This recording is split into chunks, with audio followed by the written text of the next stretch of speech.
and welcome to Chicago Reacts. My name is Lauren, and today I'm going to be looking at a big Tugg video describing how or at least explaining mayhaps, how the Simpsons predicted everything.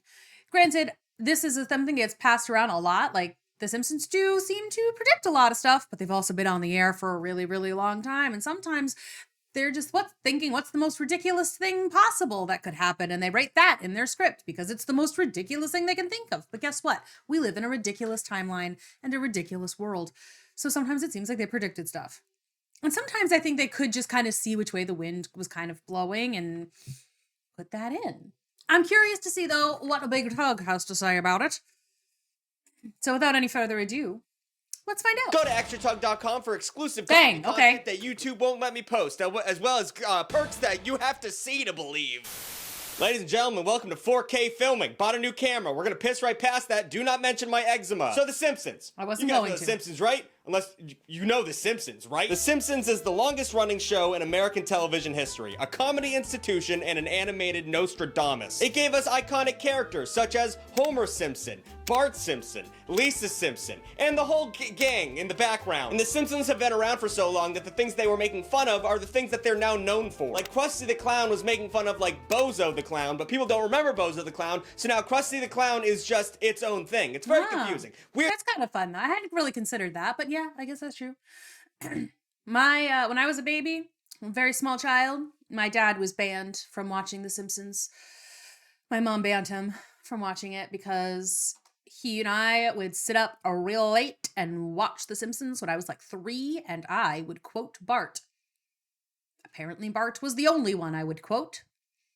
And my mom did not like that. Weird thing that can happen if a show runs for more than 20 years. But The Simpsons have done much more than, push the envelope and have a great comedy history. They've done a couple weird things in their past. They've predicted a lot of things that have happened in the world. They predicted so much that you'd assume that the entire writing staff was, just a bunch of physicists doing some time travel But no, it's I was thinking clairvoyant. A bunch of Harvard graduates, for some reason. And a lot of them. There's a lot of Harvard graduates that came out of that writing room. Since its debut in 1989, The Simpsons has been a revolving door of Ivy League chuckleheads, counting over 30 Harvard alumni writers. So I guess if you hire the brightest minds in the world to write for your TV show, two things happen. Really well-written jokes about alcoholic fathers and peeks into the future for some fucking reason. From science to sports, politics, and pop culture, this cartoon is practically clairvoyant. So get ready to eat your shorts, because we're gonna look on the psychic side of The Simpsons. Let's go. Eat your shorts it's like bringing up Rick and Morty nowadays. Like, eat your shorts has been said so many times that it's cringe. And that's insane because it's such a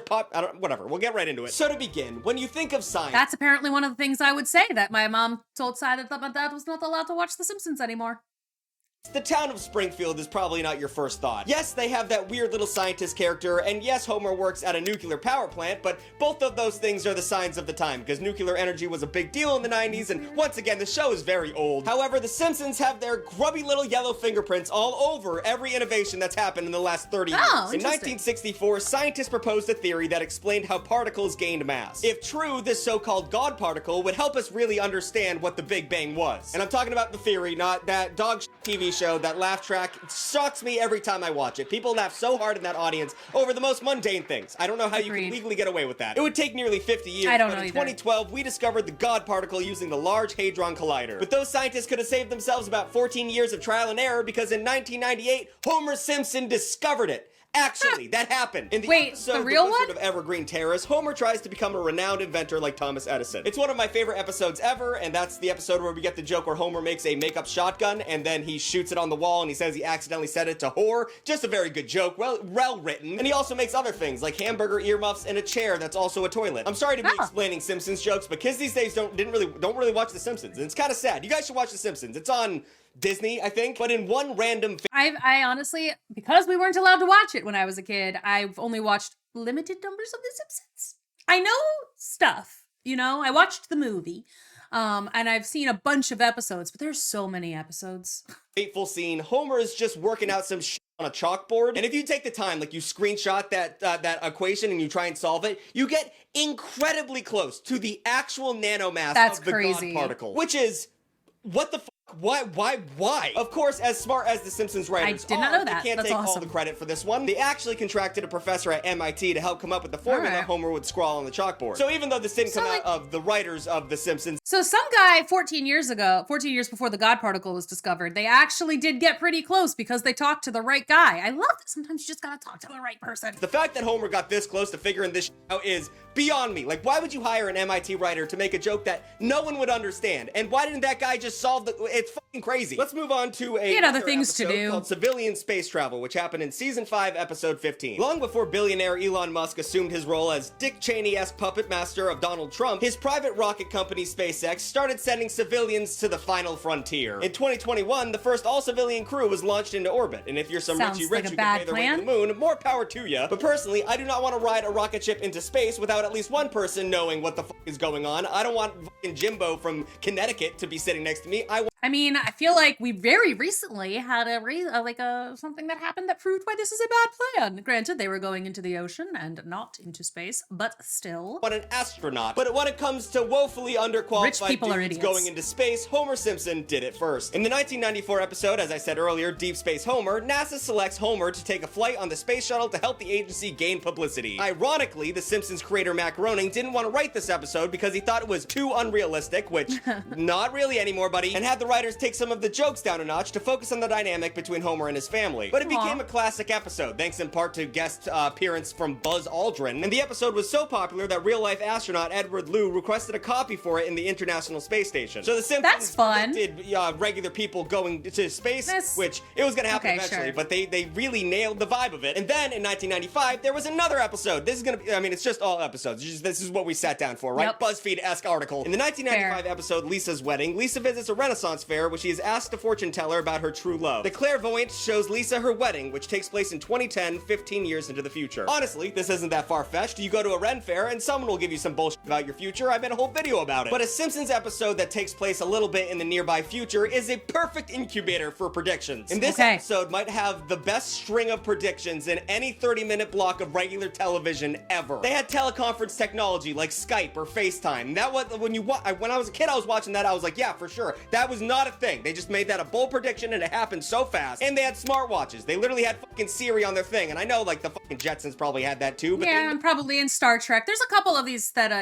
that nailed it. But I mean, the fact that they're figuring out the time period, like, hey, we're gonna have this in 15 years, that's what's kind of cool about it.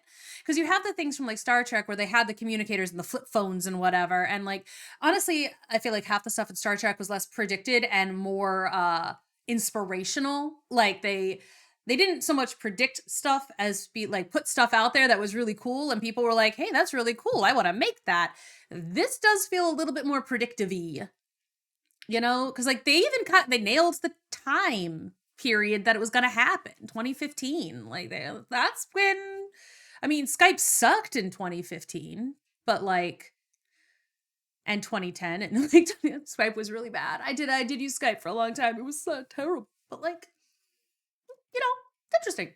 Nailed the feel of it. They even have a few visual gags that are pretty much predictions themselves. Like how the night sky is intentionally made a reddish color to represent the continued environmental damage and pollution, and a 2010 Rolling Stone tour poster on Lisa's wall that pokes fun at the suggestion that the then 30-year-old band would never stop touring, which as of 2025 is still very accurate. All right, let's move away from the science, because they did a lot of science shit, but there's way more than all these pages. Predictions. So many pages of predictions. The record for number of hits in the league of Major League Baseball. But because of a gambling scandal, he's not in the Hall of Fame. But you know who is? Fucking Homer Simpson. It was purely ceremonial, but in 2017, Homer was inducted into the Major League Hall of Fame because of the episode Homer at Bat. And you might think that's the end-all be-all, but that's not even close to the largest contribution that the Simpsons have done to the history of sports. The Simpsons have a pretty great track record of predicting the biggest game in all of sports, the Super Bowl. And I know you guys are gonna say the World Cup. I'm an American. I don't give a shit about that. It's the Super Bowl. In fact, I mean, honestly, Back to the Future got really close with the Cubs winning the World Series. They had the Cubs winning the World Series in 2015. It happened in 2016. Just saying, that's a big one. In the early 90s, they went on a legendary streak. It started in the 1992 episode Lisa the Greek, when Homer realizes Lisa is a natural at placing bets. Under the guise of daddy-daughter dates, Homer would ask Lisa of, like, gambling tips every Sunday and would get rich off that. Eventually, Lisa catches on to the whole thing, but we're not here to talk about plot. I'm here to talk about the fact that she predicted that the Washington Redskins would win Super Bowl 26. And I know they're not the Washington Redskins anymore, but it was back then. The episode something else. On I don't Fox remember. A few days before the actual game, Lisa's pick was right. And then Fox re-aired the same episode the next year, Super Bowl 27, and they did a different voice line where Lisa repicks it, and Lisa, once again, accurately predicted that the Dallas Cowboys would win. Holy shit. If Lisa mentions the football team, put your life savings on it. The following year, Fox again re-aired the episode before the Super Bowl. But they didn't have to lift a finger this time because the Super Bowl 28 was just a rematch of Super Bowl 27. And once again, the Dallas Cowboys won. It's like, that's the whole thing. That was the fact that she could pick bets, and she's doing it in and she did it. 3 straight years, the smart money was to put it on Lisa Simpson. Not any, just put on whatever the she says. And 20 years after that, the Simpsons would predict another Super Bowl. But only this time, it was the halftime entertainment. 5 years before it happened in real life, Lady Gaga performed at the Super Bowl in The Simpsons. And yeah, she was a big star at the time, and you could assume that at one point she would get the Super Bowl role, but it was weird because the outfit she was wearing in the episode was shockingly similar to the one she actually wore at the Super Bowl. Well, that's also potentially less of a prediction and more of an homage, you know? She's like, well, if it, like that, I'm gonna call no prediction on that one, and more, she did that on purpose. She was even hung over wires and suspended above the crowd like they said she would be in the episode. And now this could all be a sly nod to the fact that, like, she was actually trying to recreate what she did in The Simpsons, but that seems like a whole lot, but could be. No. Regardless, I think that's what it was. And remember when I was just... That feels like it is. I mean, she made it happen. She made it real. You know, realize manifestation, all of that. But yeah, I know that was definitely what she was doing. Talking shit about the World Cup? Well, The Simpsons also does some shit about the World Cup. In 2014, The Simpsons tackled the other football, soccer, in the episode You Don't Have to Live Like a Referee. This was the first episode to take place in Brazil since the country nearly sued Fox for the 2002 episode Blame It on Lisa. In that episode, it wasn't a good depiction. You know, The Simpsons doesn't have a clear track record of not being racist. They showed Rio de Janeiro as like a place filled with like gangs and violence and street rats. Wasn't good, but Brazil eventually backed off from the lawsuit after The Simpsons apologized. Kind of. James L. Brooks, one of the creators of the show, said, "We apologize to the lovely city of Rio de Janeiro, and if that doesn't settle the issue, Homer Simpson offers to take on the president of Brazil on Fox's Celebrity Boxing." So kind of like a fuck you, but it was, you could see it as a genuine apology. Kind of like, whatever. Like, okay, Brazil, come at me then, I guess. Like, what? Aw. Come on, guys. 12 years later, the Simpsons family visited South America again after Homer is invited to referee at the World Cup after a scandal caused... Although I will say that I do have friends that are Brazilian, and they're like, yeah, but Rio's, don't go to Rio. They're like, there's other places to go that are better.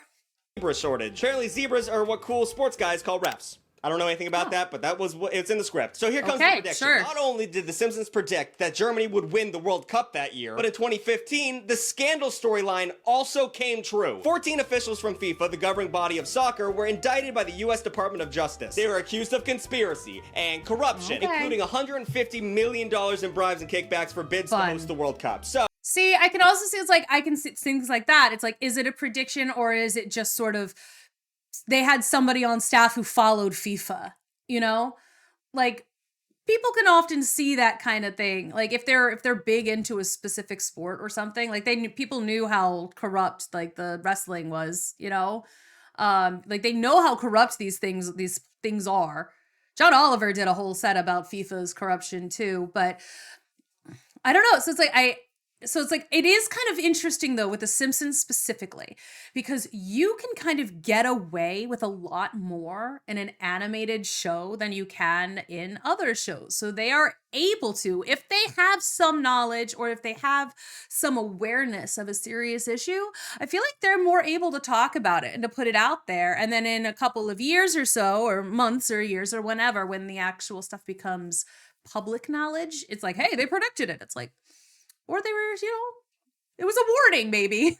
Oh, like I said again, it was, you know, it wasn't a clear prediction. And yes, it was kind of like hanging fruit because everyone knew FIFA was corrupt at the time. But they nailed that prediction and they nailed Germany. So two of those at once makes it seem like they actually knew what the future was going to be like. And they also two at once is a big deal. About curling. You guys know about curling? I don't think it's a surprise to anyone that the U.S. has never really been known as a dominant force in the sport of curling. Curling feels like the domain of a country that's only really good at hockey. You know what We did recently win, or like got really, really far in cricket. though. Like, we in the cricket world champs or whatever, we ended up beating like the 6th team in the world, and nobody on the American team even plays full time, and nobody in America really knows what cricket is. I don't really know what cricket is, except that it exists. But I found out recently we beat a really good team. It reminds me of when James Madison University beat Virginia Tech at Virginia Tech's homecoming game my freshman year. That was a fun day to be on campus. I'm saying they're around ice a lot. If you grow up and your lake's frozen over and you can't afford a stick, well, just slide that puck and see how close you can get it to other pucks. You know what I'm saying? This is why the 2010 episode Boy Meets Curl was funny, even in its very conception. In the history of the US Olympics, America has only been able to win bronze once in 2006. We are not good at curling. So when Marge and Homer win Olympic gold in curling by beating Sweden, it almost feels like absurdist humor. So us winning that medal is silly on paper. We would never do that. But then we beat Sweden? In 2018, the U.S. Olympic team for curling won the gold, and who did they beat? Sweden? What the fuck is going on? That's amazing. That's pretty good. The Simpsons know science. They know the future for both of those things. So what else do they know? Well, one thing the Simpsons could have never predicted was their very own popularity. So let's go a little meta right now. Ironically, the show became ingrained in the same American culture it regularly poked fun of. In fact, in 1998, Time magazine named Bart Simpson one of the most influential people of the 20th century. You can even argue that things took such a weird turn at the end of the century that it took a cartoon like The Simpsons to help us honestly examine ourselves. But despite all of that, or maybe in light of it, they were nailing shit left and right when it came to pop culture. For example, Siegfried and Roy. Siegfried and Roy is going to be one of the harder things to explain to future generations, in my opinion. These two German-American magicians met on a cruise ship. What a start. Then they decided to develop a stage show that relied on white lions and white tigers, and eventually became a marquee act at the Mirage in Las Vegas. And if you're gonna go to Vegas, you want to see some lions on stage, god damn it. And that's because of that. That's their whole shtick. They are the lion magicians. They were so wildly popular that Michael Jackson wrote and recorded the theme song for their show. Their obsession with big cats transcended the stage. They let lions and tigers roam around their Vegas estate like they were normal house cats. And it might seem weird now, but even at the time, it was still pretty fucking weird that they were doing that. And if something was weird enough, that means The Simpsons would parody it. Parody it. Am I saying that right? They made fun of it in 1993. And Fair. I will say it's illegal to bring a lion to a movie theater in Maryland. Actually on the books, illegal. That was one of the weird laws I learned growing up. Episode Springfield, and the S is of $, Mr. Burns hires a tiger-handling duo to perform at his new casino. And as you would expect, if it would end in a tiger attack. This is The Simpsons. They're gonna make fun of it. And yes, that's something that you would always expect. But then a decade later, it happened. One of the guys got fucking mauled by a tiger on stage. He barely escaped with his life and became partially paralyzed. And you have to give credit to The Simpsons for calling their shot that early in the game. But I mean, come on. That was gonna happen. A long time ago. You're fucking around with tigers on stage. One of them's gonna fucking kill you. And by the way, I don't feel bad for Siegfried or Roy. They're a great gay icon story, but they bred and sold big cats and subjected them to lives of captivity. So that's not conservation, that's animal abuse. And I don't want to get into this right now, but I love big cats, and you're being mean to them. Moving down the line, let's talk about Michelangelo's statue of David. Preach an icon of the artistic world. When you think of art, you think of this statue. Everyone likes this statue, but it does look like he's holding a dick in his hand, doesn't it? Huh. Art is always subjective, and that's when things get dicey. In 2016, a Russian woman complained about a replica of David in St. Petersburg, claiming it warped children's minds because of the penis. Because they saw a penis. And then in 2023, a principal at a Christian charter school was forced to resign after parents complained that David was pornographic. But this controversy, if you could imagine, was predicted by The Simpsons in 1990. In the episode Itchy and Scratchy and Marge helps create and organize a group that attempts to censor the incredibly violent Itchy and Scratchy show. The concerned parents of Springfield get their way, and a scrubbed clean version of Itchy and Scratchy is televised. Feeling emboldened, the organization sets their sights on censoring a traveling exhibition of David. And honestly, I don't know if this was a prediction. It was more of making fun of fucking gung-ho parents that want to fucking censor everything, but then it actually happened. Not only in Russia, but in America. Like, this is art, and you want to put a fucking sock over the dick? Just leave it alone. In philosophy, this idea is called the slippery slope fallacy. The idea is that you cannot assume one action will lead to another. However, The Simpsons were right in this case, so you guys, I don't know. And they also predicted all this Fox shit that happened. They nailed every aspect of it. Watching The Simpsons on Disney Plus is strange, seeing as they completely predicted the Fox-Disney merger in 1998. It was just a quick sight gag that just said that Fox was a division of Disney, but it was still 20 years ahead of the 71 See, that is crazy. Like, that's one of the ones that's kind of nuts, because it's like the other one, it's like the the censorship of David or whatever, like that is almost certainly a rise in like a reaction to the rise in purity culture of the time. And it kind of, faded up again. And then it like came back obviously with like America needs to freaking get its act together on that. Y'all need to relax a little bit sometimes. America, come on. We're such a prudish country. It's ridiculous. Anyway, I think so. Like that one is like, well, what it's supposed to feel ridiculous because it's like it's the statue of David. Come on. But again, talking about how one thing can lead to another. And again, purity culture was becoming a little bit more intense in the 90s than it had been in the 80s. Like parents were getting a little more overprotective. They were like, you must stay inside, blah, blah, do your video games, or here's a racing game for you, pole position. But the point being, it's so interesting to see, like, especially if you're not like remembering all the ebbs and flows of like when things were happening and what was happening in the culture around at the time. It's like, well, there are certain things you can probably guess pretty accurately are going to happen. And then there are some things that are out of nowhere. Like the Fox Disney thing. That's kind of wild that felt like a prediction, that feels strange. The Trump presidency that they are going to, I'm sure he's going to allude to, because at the time it was just the most ridiculous thing they could think of.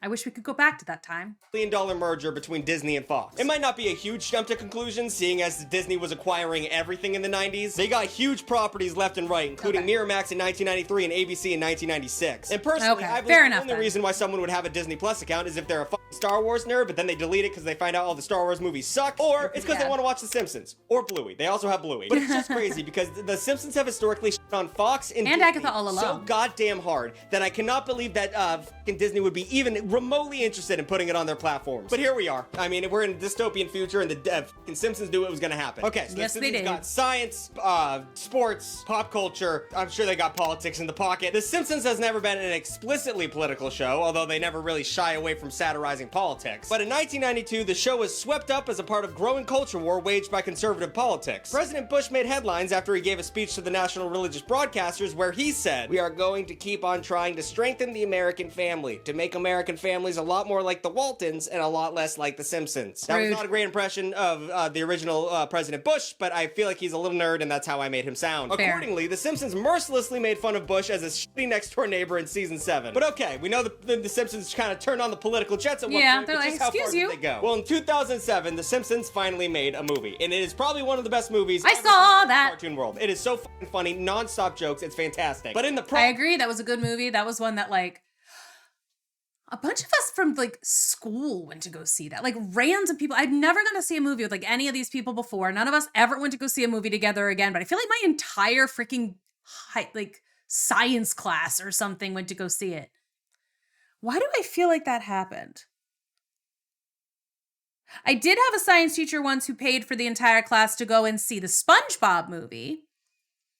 She loved SpongeBob. And we all got an A on a test or something. So she paid for us to go see the SpongeBob movie. And that was our impetus for studying of that one.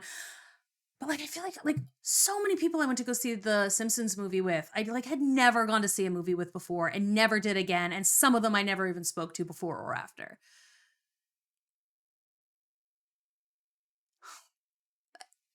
I don't know. I don't know. They accidentally made one of their most unsettling predictions. In the film, Lisa worries she's becoming too outspoken about the dome the Environmental Protection Agency places over Springfield. When she expresses her concern for the situation, Marge tries to calm her down by saying, I quote, "It's not like the government is listening to every conversation."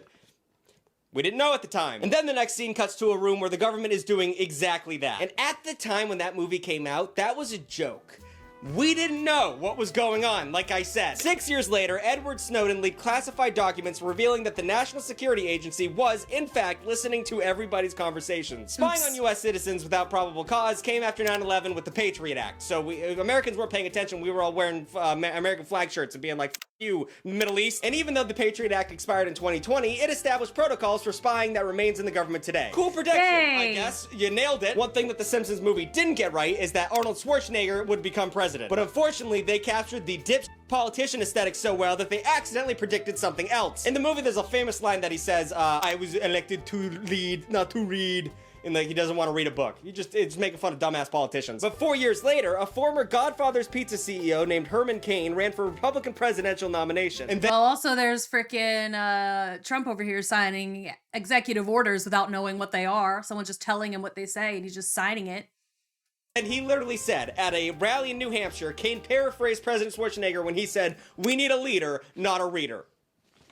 I forgot about that. What happened to America? He was also an outspoken opponent of wearing masks during COVID, and then he died of COVID. So, to each their own. They really nailed a bunch of shit about politics, actually. In the 1993 episode Marge in Chains, great pun there, they went for the hat trick of creepy predictions. All in one episode. They got 3 of them. They included a global virus that was eerily similar to COVID called the Osaku flu, and a subsequent killer bee outbreak that mirrored the appearance of murder hornets in the US in 2019. So much of sad shit. However, the most damning prediction came at the expense of Mayor Quimby, who comically left Springfield at the mere mention of Osaku flu. Obviously, that was a joke. Politicians are there Ted Cruz, cough, cough. to lead their people. They're not scared little babies that would leave at the first sign of trouble. Correct? That would be unless they're from Texas and named Ted Cruz. Fuck you, Ted Cruz. Texas senator and inbred Alamo troll, Ted Cruz fled to Mexico while the Lone Star State was in the middle of a winter storm that left millions without electricity, water, or heat. But you know what you guys did? You elected him again. You did. Why do you want Ted Cruz on the holding the wheel? Why do you guys like Ted Cruz that much? It's fucking weird what you people do. And then we got to talk about Trump. What Trump did, what the predictions that they did for Trump. I knew we'd get there. They really predicted what Trump was all about. When the episode Bart to the Future came out in early 2000, it wasn't very well received. At the time, Entertainment Weekly actually called it the worst Simpsons episode ever. If only they knew just how bad things would be after 16 years. In the episode, Bart goes to I believe, a Native American casino, and he's shown his future if he doesn't change his ways. And in that vision, it is revealed that Lisa would be the U.S. president. And Chris, I don't know if you can play the clip. I don't know how bad I'm gonna get fucking screwed by the so bad. I'm gonna get screwed too now. But whatever. If you can't show the clip, do it now. She says we have to really fix the deficit that was left for us after President Trump. Oh, man, that's crazy. And it actually wasn't as far-fetched as it seemed, because in 1999, I don't know if people knew this, but Trump kind of teased the fact that he would run as a president, and he said Oprah would be his running mate. So that would have been better. Things have changed considerably. And also, just so you guys know, that clip of Trump coming down the escalator that did the rounds, the viral thing that the Simpsons predicted that was made by a fan. That wasn't actually in a Simpsons episode. It's important that you know that. But they did do the other Look, I know after 35 years of television, you're bound to accidentally predict a few things. Yeah. Pulling predictions from large data sets is actually a concept explored by a pair of Harvard mathematicians in a paper called Methods for Studying Coincidences, which coincidentally was published the same year that the Simpsons debuted. There's so many coincidences. There are so many accurate predictions that happen in the show that I could not fit them all in one video. Sometimes it seems like Conan O'Brien and the rest of the writers' room had access to a time machine back then. And like their Harvard education, instead of doing something useful with it, they decided to make a dumb fucking cartoon. Did I miss your again, the point that I said earlier, though, still holds true. Sometimes you can portray something, it's safer to do something in a cartoon like this, where you can make that commentary and people can kind of be like, it's a cartoon, so you get in less trouble. You can just say it's satire. Ha ha ha, laugh, it's funny.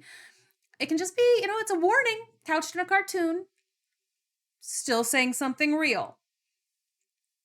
Maybe if you do have access to time travel, and you know that The Simpsons is going to reach millions and millions of people, you can potentially be trying to reach those millions of people to be like, hey, keep an eye out for XYZ. This is, and then you throw in a couple of those things like the sports stuff, having Lisa predict the Super Bowl 3 years in a row.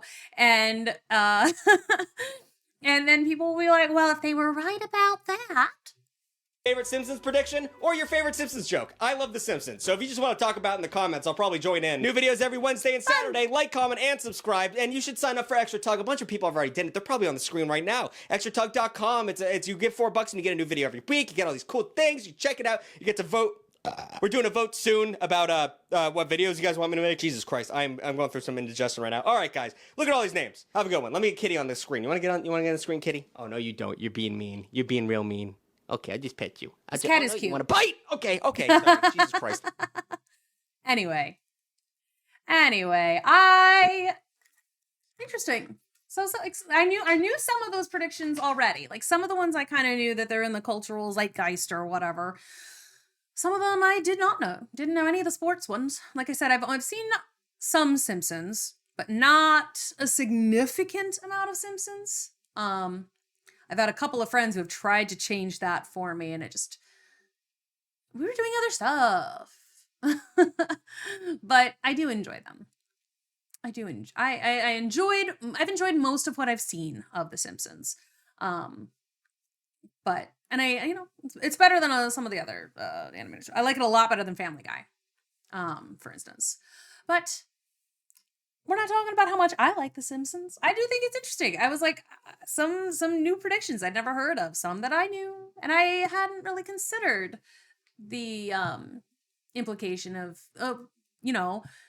it's not necessarily a prediction if they have statistics and stuff, and they can kind of just use critical thinking to like really pay attention to things that are happening in the world around and being like, oh well, logically X follows this, and